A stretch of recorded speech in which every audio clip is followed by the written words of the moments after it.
welcome to my channel, Dig Your Career. My name is Carissa Diggs, and today I'm going to be sharing a few tips for what new hires, congrats to all the 2020 grads, and interns can use to maximize the summer and the few months of their career if you're a new hire. So I often get asked by people what are some of the things that I've done to kind of get where I'm at. And I often approach it of things that I wish I would have done sooner. So that's how I'm going to be approaching this. So let's jump into number one. I would say when you get started, whether you're a new hire or intern, you're going to get bombarded with emails, click to subscribes from different organizations. So every company have versions of STEM outreach activities or diversity inclusion or employee network. Join, stay connected to one just to see what activities they have, if they have luncheons, if they have seminars. I think it's very, very important to get connected early. Now, yes, with the pandemic, certain things that we normally do at during the summer, such as picnics and other activities, summer activities that we may do, is obviously going to be affected due to the nature of what's going on today. But I can attest that there are things that are happening virtually that I still would encourage you to get plugged into immediately. So that's the first thing I would do. So being connected to networks like that helps in creating a network quicker versus, bumping into people or someone introducing you. So that's why I say that would be helpful. And two, it allows you to probably identify a mentor. So most people get assigned one or they can ask for one. But sometimes one of the ways I like to find a mentor is just through natural relations. So either I've worked with them or I've came in contact with through participating in outside organizations or things of that nature. So one of the things by being connected early, it allows you to possibly identify a mentor. And those mentors, even official or unofficial mentors, can better share about the business. So you get a different perspective other than your day-to-day. So they may not be in your group physically, but they're in a different part of the company.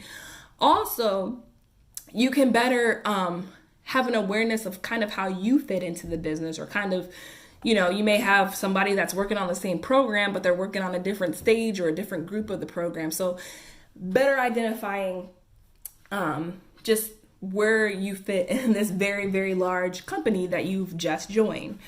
Also, mentorships can turn into sponsorships, or you may meet people that will be sponsors for you. So it was funny because someone was presenting and they were like, yeah, I've actually met a lot of senior leaders through participating in organizations that weren't connected to my actual day-to-day job. And that's not a dig to your day-to-day job.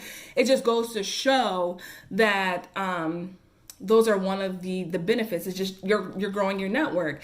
And so sponsorship is kind of, there may be opportunities that you may not necessarily be aware about, but people have your name in their mouths. Or, hey, I met this young lady, I met this young man at one of the luncheons. We had a great conversation about the work that they were doing, and I think they would be awesome at this position or this role.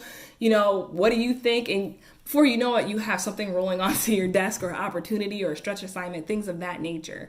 So I definitely would encourage, once you join a network, try to identify a mentor. The third thing that I would say is to be open to learning different things. So many times there are gaps and managers are trying to fill those gaps.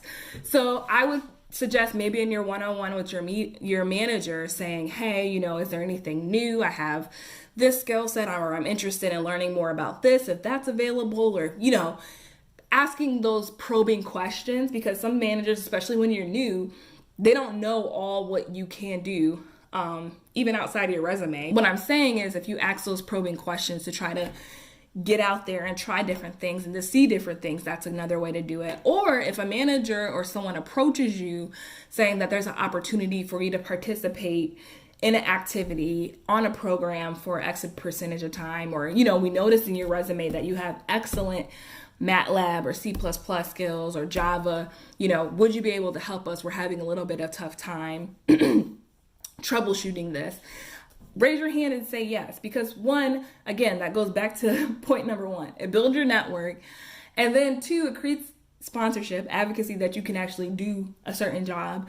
And then 3, it allows you to be able to know what you don't like, see another part of the business, and just helps kind of mold that career or mold what your interests are early in your career, if you understand what I'm saying. So be open. Don't pigeonhole yourself. There is so much that, especially engineering, can offer. There's so much companies offer. But I think it's important to show that you have some versatility in what you can do, especially as engineering leaders. So those are the 3 things that I would recommend, and I hope that you find them helpful. I wish you guys the best during the summer. I know it's going to be very unique, but take that opportunity to maximize it. Think of it in a different way. Speak up, make suggestions. We're listening. We want that feedback from you guys as a corporate entity. So thank you so much for your time, and stay blessed.